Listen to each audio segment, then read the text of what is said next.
For 2 years, Victoria Lang had never noticed the man who fixed everything after midnight. He was just another maintenance worker, invisible, replaceable. Then, in an upscale Chicago restaurant, she saw him. Daniel Brooks sat beneath crystal lights, dressed in a tailored suit, his hand held by a beautiful woman who leaned in as if his words mattered. He smiled, not the quiet, guarded smile from the office, but something warm, alive. Victoria's breath caught. If he belonged somewhere else, what had she been blind to all this time? Victoria Lang had built Northway Dynamics the way a surgeon removes tumors. Ruthlessly, efficiently, without sentiment. At 35, she was the youngest CEO in the company's 40-year history. The board had chosen her not because she was kind, but because she delivered. Quarter after quarter, contract after contract. No excuses. Her corner office on the 23rd floor overlooked Lake Michigan. Most mornings, she arrived before sunrise and watched the city wake up beneath her. She liked the feeling, the distance, the control. People were resources. Emotions were risks. Her assistant knew better than to book meetings before 7. Her CFO, Richard Cole, knew better than to present problems without solutions. Her executive team knew better than to ask about her weekend. Victoria didn't do personal. Somewhere between midnight and dawn, when the building emptied and the cleaning crews finished their rounds, Daniel Brooks kept the machine running. He worked the night shift. Maintenance technician. Third floor mechanical room, mostly. Sometimes the server room when the cooling system acted up. Sometimes the executive floor when something broke and couldn't wait until morning. He wore navy coveralls with his name stitched in white thread above the pocket. He carried a toolbox that looked older than him. He never spoke unless spoken to, which was almost never. The first time Daniel saved the company, nobody knew. It was a Tuesday in January, 3 in the morning. The data center lost power during a freak ice storm. Backup generators failed. Servers hosting client data for 17 major accounts started overheating. The automated alerts went to Thomas Wright, the COO, who was asleep in his suburban home 40 minutes away. By the time he saw them, Daniel had already bypassed the failed relay, rerouted power through the emergency grid, and manually restarted the cooling system. Thomas arrived at 4:30 to find everything running. Daniel was closing his toolbox. "What happened?" Thomas asked. "Relay switch," Daniel said. "Fixed it?" Thomas nodded. He filed a report praising the night maintenance crew in general. Daniel's name didn't appear in it. The second time was worse. The elevator in the executive tower malfunctioned during a late board meeting. 3 directors and the chairman were trapped between floors. The emergency call went out at 9:45. The elevator company said they couldn't send anyone until morning. Victoria was still in her office. She heard the commotion, watched security try the manual release, watched them fail. "Get someone," she said. They called Daniel. He arrived within 20 minutes. Didn't ask questions, just opened the panel, studied the mechanism, and used a combination of leverage and timing that the elevator company later said shouldn't have worked but did. The doors opened. The directors stepped out, shaken but unharmed. Victoria glanced at the man with the toolbox. He had grease on his hands and a quiet focus in his eyes. "Thank you," she said, the way she might thank someone for holding a door. Daniel nodded and left. She never asked his name. The third time came during the biggest pitch of the year. Northway Dynamics was presenting to Kellerman Industries a potential $12 million contract. The presentation was scheduled for 10 in the morning. At 9:40, the projector system failed.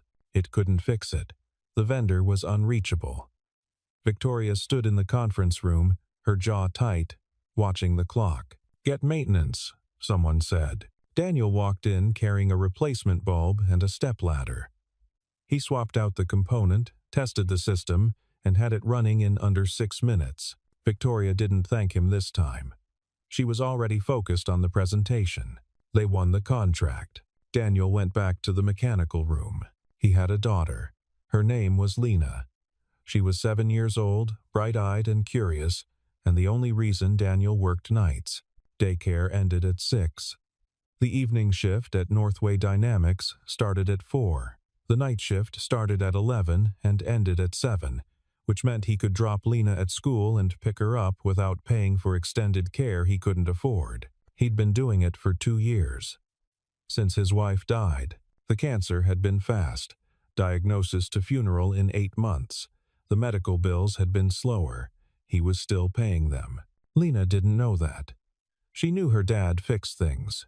She knew he worked while she slept. She knew he always picked her up on time. That was enough. Emily Tran, the HR manager, had flagged Daniel's schedule multiple times. Night shift workers were supposed to rotate. It was company policy. Better for health, better for morale, better for coverage. But Daniel kept requesting permanent nights, and Emily kept approving it. She'd met Lena once, during a school event where the company had sponsored a booth. The little girl had held her father's hand and asked if he was the best at fixing things. "He is," Emily had said, and meant it. But she didn't have final say. Richard Cole did. And Richard Cole had started asking questions about Daniel's schedule flexibility. "He's always asking for accommodations," Richard said during a leadership meeting. "What happens when we need him during the day?" Victoria didn't remember the conversation. She'd been reviewing financial projections. "Handle it," she said. Richard made a note. Daniel didn't know his name was on a list. He didn't know someone saw his dedication as a liability. He didn't know that in the world above him, his absence of complaints was mistaken for absence of value. He just kept the systems running, and nobody saw him. Victoria's mother used to say that love was surrender. She'd said it while folding laundry in their cramped apartment, while her husband was out drinking with money they didn't have. She'd said it while covering bruises with makeup. She'd said it while signing divorce papers with shaking hands. Victoria had been 14, she remembered. "Don't be weak," her mother said, years later, when the depression had settled in and the medications didn't work. "Don't need anyone. Don't give them that power." Victoria hadn't. She'd put herself through business school, worked 3 jobs, slept 4 hours a night, built a resume that opened doors, built a reputation that closed deals, built walls that kept everyone at arm's length. The company respected her because she was untouchable. The board trusted her because she was predictable. Her team feared her because she demanded perfection. She didn't need anyone. That was the point. Richard Cole had been with Northway Dynamics for 12 years. He was charming in meetings, ruthless in negotiations, and brilliant with numbers. He told Victoria what she wanted to hear and made problems disappear. She trusted him the way she trusted her financial models. Completely. Without question, he'd been embezzling for 18 months. Small amounts at first. Vendor invoices inflated by 3%.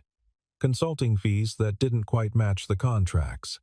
Nothing obvious, nothing traceable, until it was. But that discovery was still weeks away.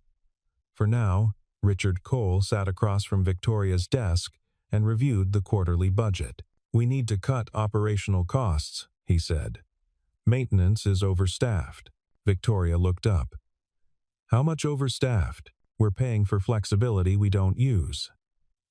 "Night shift, specifically. Brooks keeps requesting special treatment. It's a precedent issue." Victoria didn't recognize the name. "Is he underperforming?" "No.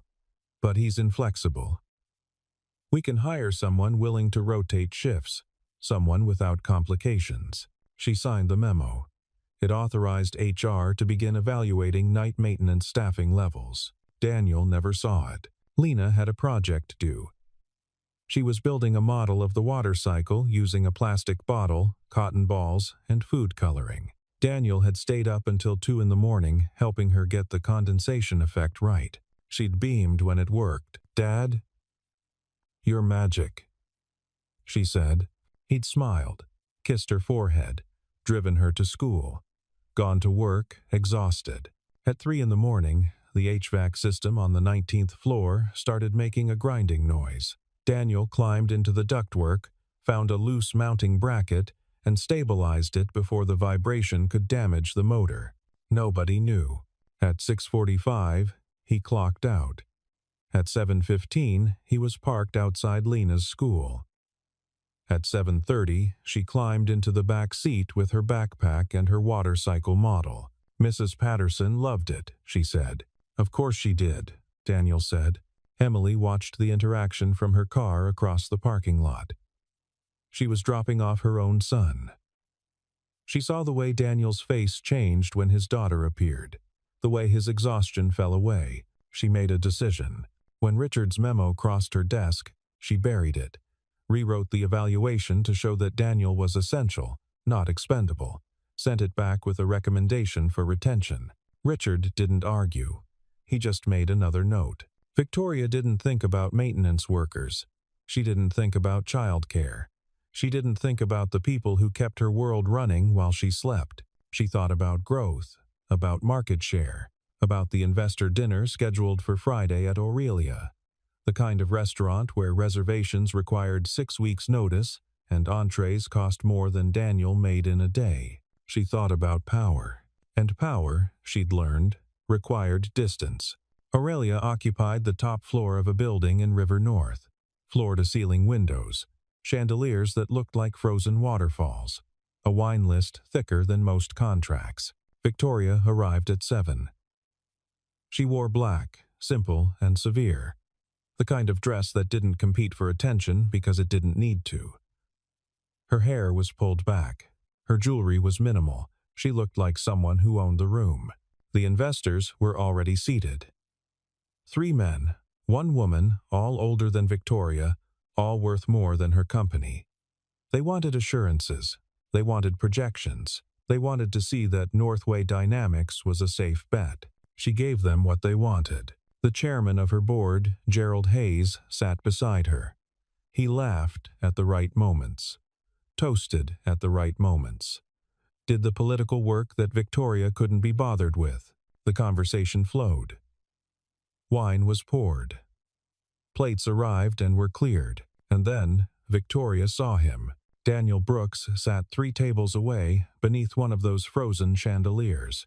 He wore a charcoal suit, tailored and clean, nothing like the coveralls she'd seen him in. His tie was dark blue. His posture was different, confident, comfortable. A woman sat across from him. She was striking. Late 30s, auburn hair, sharp cheekbones. She wore a cream dress and held Daniel's hand across the table. She leaned in when he spoke, her expression focused, intent. He smiled at something, she said. Not the quick, guarded smile Victoria might have glimpsed in passing at the office. This smile reached his eyes. It was warm, alive. Victoria's breath caught. Her brain processed 3 thoughts in rapid succession. That's the maintenance worker. He belongs here. Who is she? The third thought came with a twist in her chest that she didn't recognize. Didn't want to recognize. Victoria? Gerald Hayes was looking at her. She blinked, refocused. Solid, she said. Experienced. Proven. The investors nodded. The conversation moved on. But Victoria's attention didn't. She watched Daniel laugh, watched him gesture as he told a story, watched the woman lean closer, her hand still in his. He looked like someone else. Not invisible. Not replaceable. Someone who mattered. The realization felt like a punch. For 2 years, she'd walked past him, looked through him, reduced him to a function, a problem solver, a tool. And here he was, in her world, looking like he'd always belonged. The woman touched his face. He caught her hand, held it gently. Victoria felt something sharp and unfamiliar twist behind her ribs. She excused herself, walked to the restroom, stood in front of the mirror and stared at her own reflection. Her face was composed, controlled, exactly as it always was. But her pulse was racing. She didn't understand. She didn't want to understand. When she returned to the table, Daniel and the woman were gone. Monday morning, Victoria arrived at 6. She pulled Daniel's employee file. Brooks, Daniel. Age 34. Hired 2 years, 3 months ago. Maintenance technician, night shift. Performance reviews, satisfactory. Incident reports, none. Next of kin, Lena Brooks, daughter. No mention of a wife, no mention of a partner. Victoria closed the file. At 8, she called Melissa Ortiz, the PR director, into her office. Melissa had been with the company for 5 years. She was good at managing perception. She was also good at reading people. "What do you know about Daniel Brooks?" Victoria asked. Melissa raised an eyebrow. "Maintenance guy? Night shift? Not much. He keeps to himself." "Why?" "Just doing a review of operational staff," Victoria said. "Has he ever asked for special treatment?" Melissa thought about it. "I've heard he requests certain hours. Family stuff, I think." "Is that a problem?" "It might be. Flexibility is important." Melissa nodded slowly. "I can look into it." Discreetly. "Of course." Melissa left. Victoria stared at her computer screen. She didn't know why it mattered. She didn't know why she cared. But the image of Daniel in that restaurant, smiling at that woman, had lodged itself somewhere deep. 2 days later, Victoria found a reason to go to the mechanical room. She'd never been to the mechanical room. It was on the 3rd floor, tucked behind the server hub. The air was warm and smelled like machine oil. Daniel was crouched beside a junction box, his toolbox open beside him. He looked up when she entered. "Miss Lang," he said. He stood, wiped his hands on a rag. "Brooks." She looked around. "I'm told you're the one who keeps this building running. I do my part. How long have you worked here?" 2 years, a little over." She nodded. "I need someone to handle the HVAC recalibration on floors 12 through 18. It's a priority project. I'll need you available during business hours for the next 2 weeks." Daniel's expression didn't change. "I work nights, ma'am. I'm aware.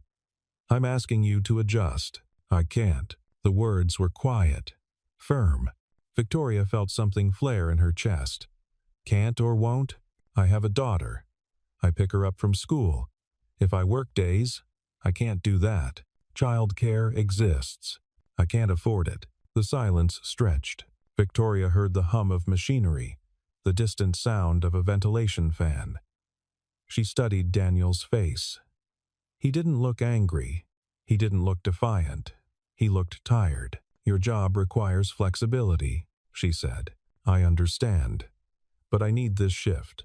There are other maintenance workers, so you're not irreplaceable." Something flickered in Daniel's eyes. "No, ma'am. Nobody is." Victoria left. She didn't know why her hands were shaking.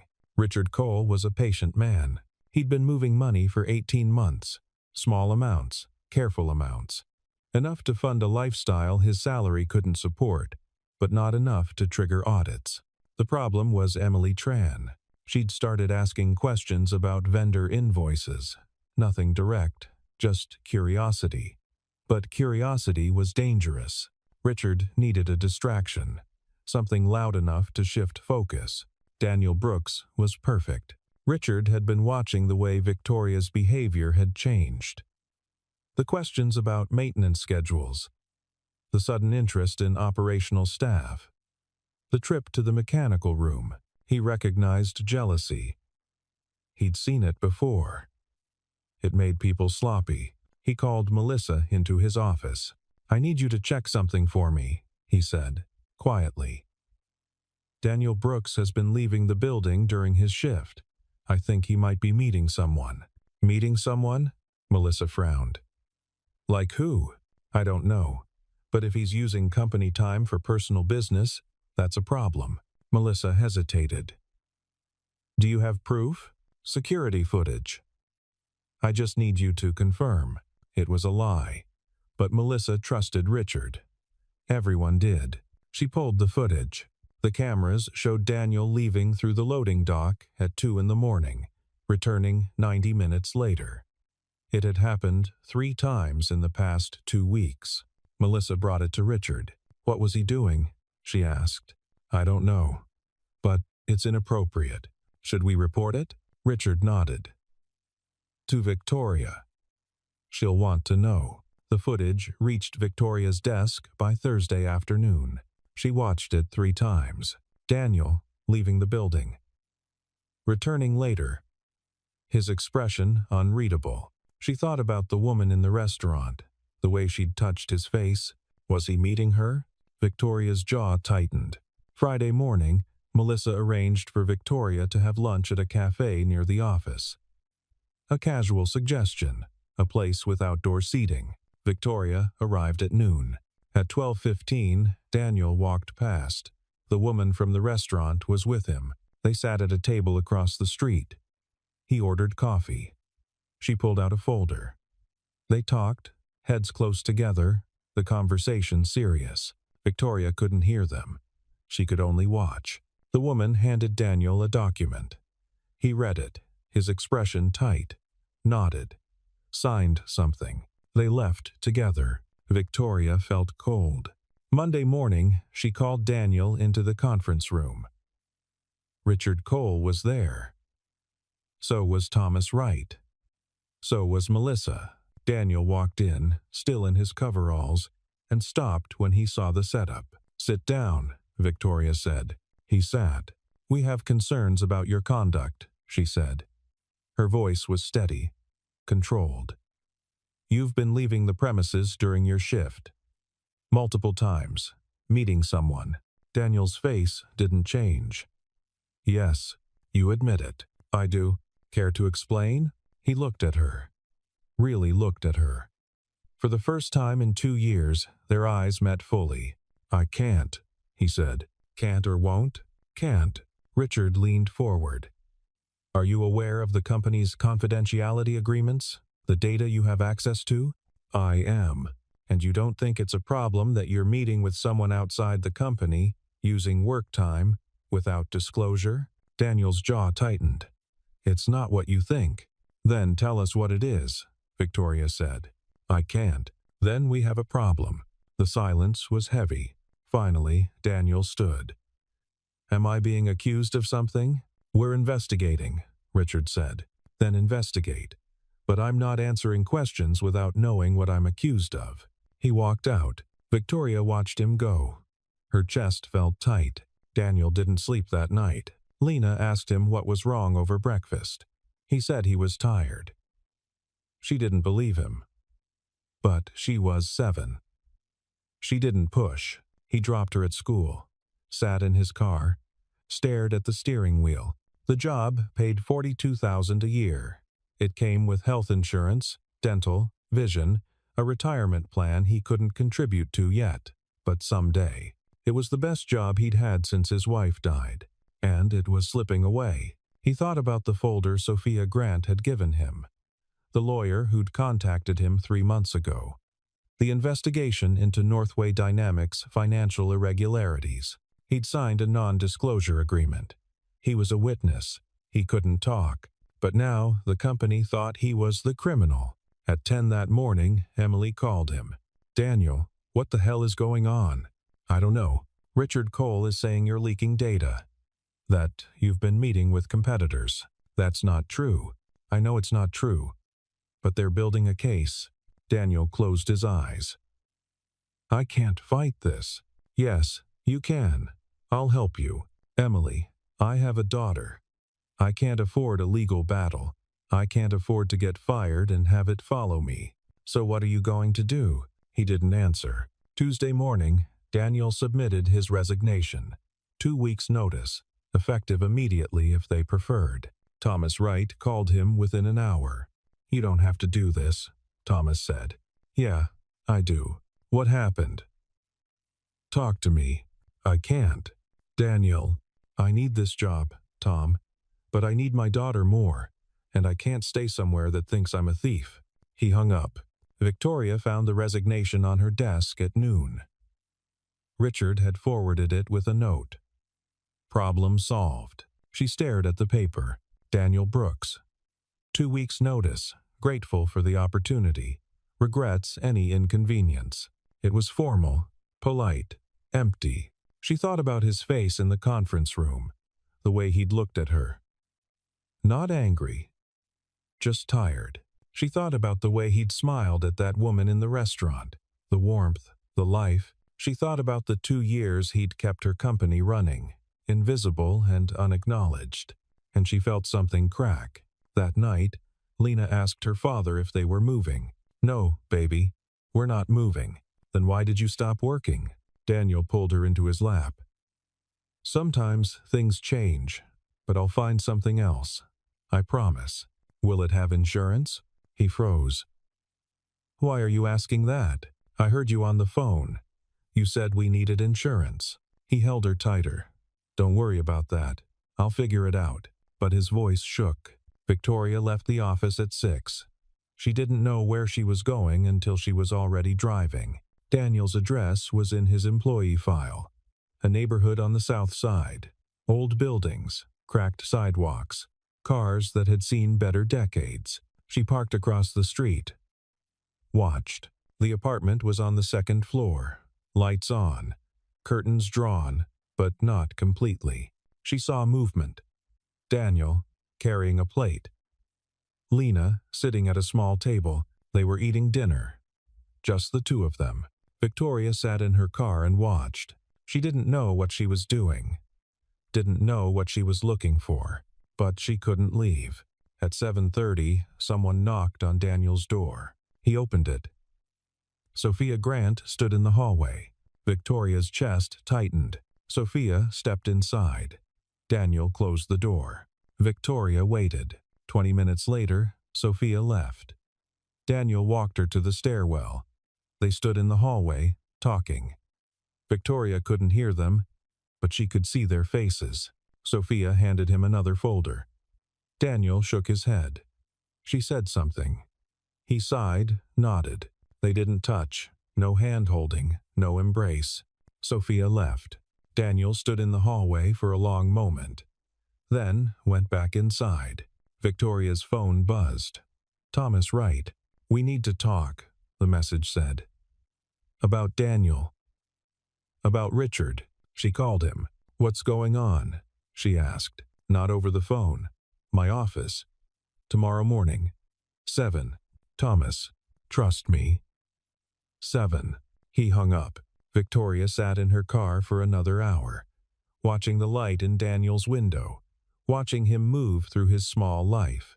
She thought about the accusations, the security footage, the meetings.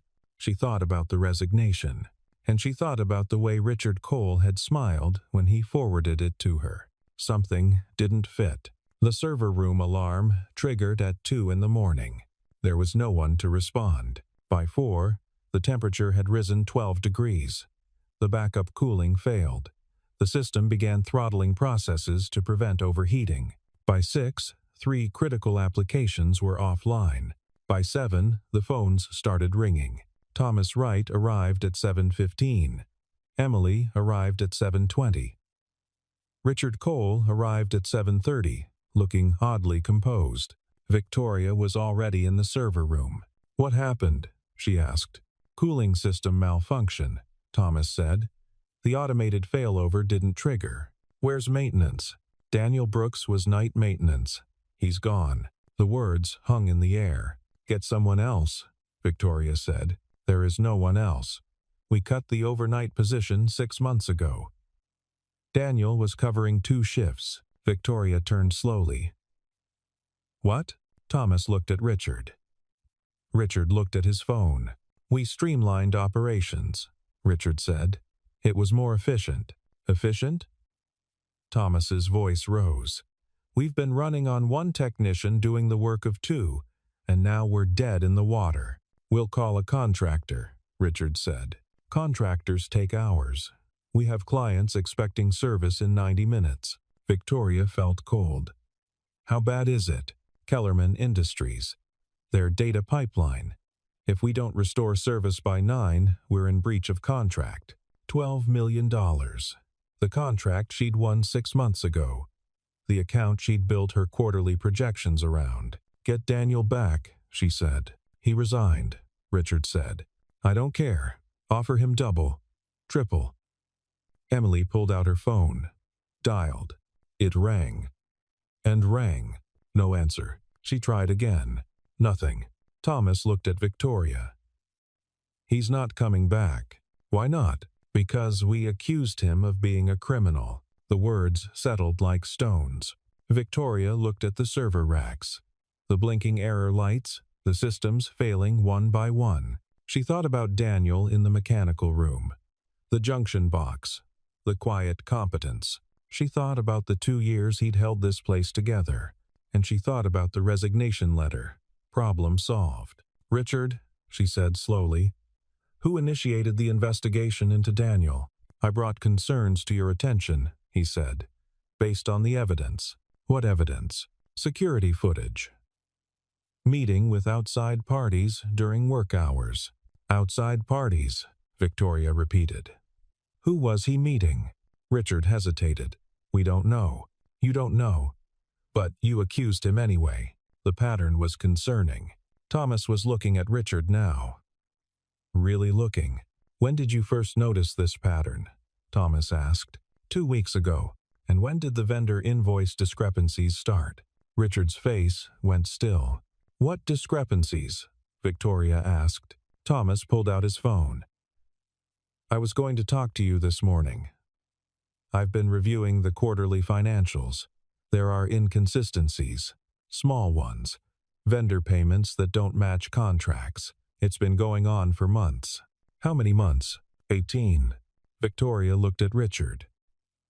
He was already calculating, already preparing his defense. You're not seriously suggesting I had something to do with vendor payments, Richard said. I'm suggesting we audit everything, Thomas said. And I'm suggesting that Daniel Brooks being accused of misconduct right when someone started asking questions about finances is awfully convenient. The pieces fell into place. Victoria felt her world tilt. Victoria found Daniel at the park. He was pushing Lena on a swing. She was laughing. He was smiling. Victoria walked across the grass. Daniel saw her and went still. Lena noticed, stopped swinging. Who's that, Dad? Someone from work, Daniel said. Victoria stopped a few feet away. Can we talk? I don't work for you anymore. I know. I'm not here as your boss. Then why are you here? She looked at him. At his daughter. At the life she'd almost destroyed without even seeing it. To apologize, she said. Daniel blinked. I was wrong, Victoria said. About everything. And I need your help. I can't. Not with the servers. With Richard Cole. Daniel's expression shifted. What about Richard? He's the one embezzling, isn't he? And you found out. Lena was watching them both, confused. Daniel looked at his daughter. Lena, go play on the slide for a minute, please. She went. Daniel turned back to Victoria. How did you know? I didn't. Until now, he exhaled. Sophia Grant is a federal investigator. She contacted me 3 months ago. They've been building a case against someone at Northway Dynamics. I signed an NDA. I couldn't tell anyone. Not even to defend yourself. Not even then. Victoria felt the weight of it. Richard knew. He used me to push you out. Yeah, I'm sorry. Daniel looked at her for a long time. Why does it matter now? Because I was wrong. Because you didn't deserve what I did. And because I want to make it right. Come to the board meeting tomorrow. Bring Sophia. Let's end this. And if it ruins the company, then it ruins the company. Some things matter more. Daniel studied her face. Looking for something. Finding it, maybe. What time? He asked. The emergency board meeting convened at 10. Victoria sat at the head of the table. Gerald Hayes sat to her right. Richard Cole sat to her left, confident and composed. Thomas Wright sat across from them. Emily Tran sat beside him, and at the far end of the table, Sophia Grant opened her briefcase. This is highly irregular, Gerald said. Victoria, what's going on? We have a problem. Victoria said. And we need to address it now. Richard leaned forward. If this is about the server incident, I've already arranged for contractors. It's not about the servers. It's about you. The room went quiet. Sophia stood. My name is Sophia Grant. I'm a federal investigator specializing in corporate fraud. For the past 8 months, I've been investigating financial irregularities at Northway Dynamics. Gerald's face went pale. Irregularities? Embezzlement. Over $1.2 million, siphoned through vendor invoices and consulting fees. That's absurd, Richard said. If there were irregularities, I would have found them. You created them, Sophia said. She placed a folder on the table. These are the invoices in question. All approved by you, all paid to shell companies you control. That's circumstantial. This is your signature. She placed another document. Richard's composure cracked. You needed a distraction, Sophia continued. When Emily Tran started asking questions about vendor payments, you needed someone else to take the fall. Daniel Brooks was perfect. Access to company systems. Flexible schedule. Easy to frame. I did no such thing. Thomas placed his own folder on the table. These are the security logs you doctored. Daniel's badge shows him leaving the building, but the timestamps don't match the camera footage. You edited them. And the meetings with Miss Grant? Gerald asked. Daniel was a witness, Sophia said. He noticed the discrepancies months ago, reported them anonymously. We contacted him to verify. He cooperated fully under non-disclosure, which is why he couldn't defend himself when accused. The room erupted. Gerald demanded documentation. Richard demanded a lawyer. Thomas demanded Richard's immediate suspension. Victoria sat silent, watching. Finally, Gerald turned to her. Did you know about this? No, she said. Then how did this meeting happen? She looked at Daniel, who stood by the door. Because I finally paid attention to the person I should have seen 2 years ago. Richard was escorted out by security. The board voted to suspend him pending criminal investigation. Sophia closed her briefcase. We'll need full access to your financial systems. This is going to take time. Whatever you need, Victoria said. Gerald looked exhausted. This is a disaster. Yes, Victoria said. But it would have been worse if we'd waited. The announcement went out the next day. Richard Cole had been terminated. An investigation was underway. Northway Dynamics was cooperating fully with federal authorities. The stock price dipped. Some clients asked questions. But the company survived. Daniel came back, not as a maintenance technician. As facilities manager. Salary doubled. Day shift. Office on the 4th floor. He brought Lena to work on his first official day. She sat in his office, coloring, while he reviewed the new maintenance schedule. Victoria came to see him at noon. How's it feel? She asked. Strange, he said. Good, but strange. You earned it. He looked at her. Did I? Or did you just feel guilty? Both, she said. I'm not going to lie to you, Daniel. I did this because it was right, but also because I was wrong, and I'm trying to fix that. By promoting me? By seeing you. Lena looked up. Are you the lady who made my dad sad? Victoria's breath caught. Yes. Are you going to do it again? I'm going to try not to. Lena considered this. Went back to coloring. Daniel smiled slightly. She's protective. She should be. You're worth protecting. Over the next month, Victoria restructured the company. Maintenance staff were given proper recognition. Performance reviews included input from the people who actually saw the work. Single parents were given flexible scheduling options. Emily was promoted to VP of Operations. Thomas became acting CFO until they found a replacement for Richard. And Victoria learned the names of every person who worked night shift. She met Lena officially, apologized properly, offered to sponsor her school's science fair. Lena accepted. But she made Victoria promise not to make her dad disappear again. Victoria promised. Some evenings, when the building emptied and the city lights flickered on, Victoria found herself walking to Daniel's office. They talked. About work, at first. Then about other things. He told her about his wife. About the cancer. About learning to be both parents. She told him about her mother. About the lessons she'd learned wrong.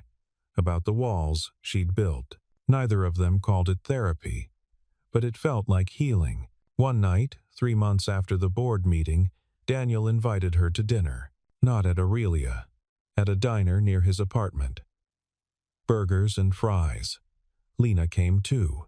"This is weird," Lena said, dunking a fry in ketchup. "What is?"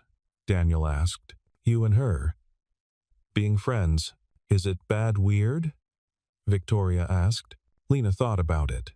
"No, just different." "Different can be good," Daniel said.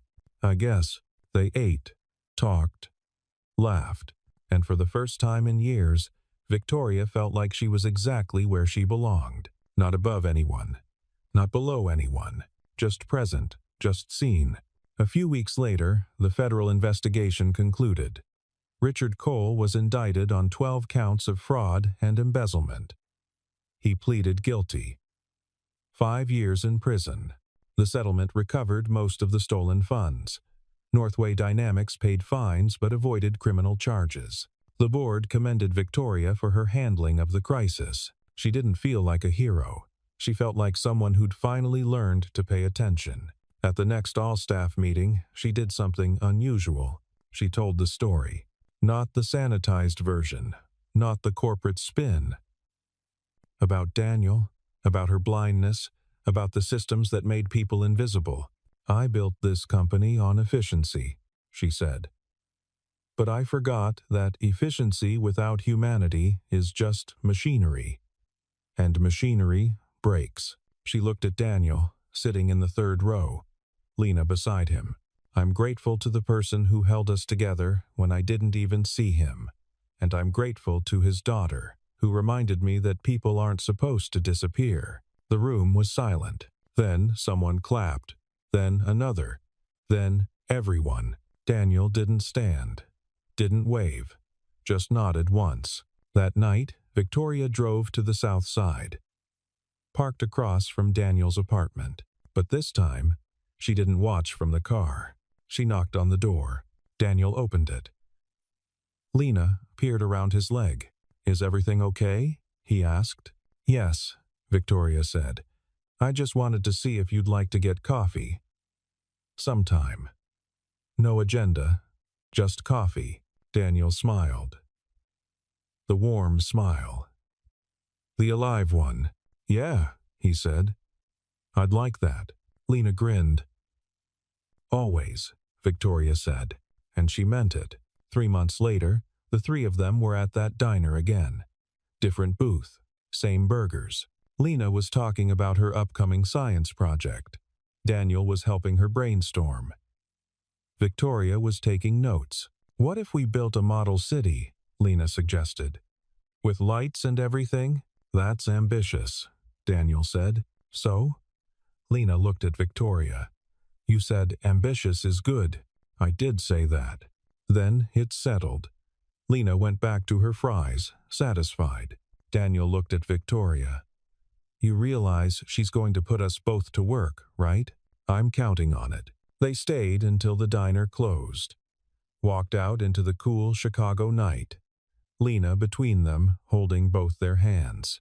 No one said the word family, but it was there, in the small moment. The quiet one. The one where a CEO and a maintenance worker and a 7-year-old girl stood on a sidewalk and decided that being seen was enough. More than enough. Everything.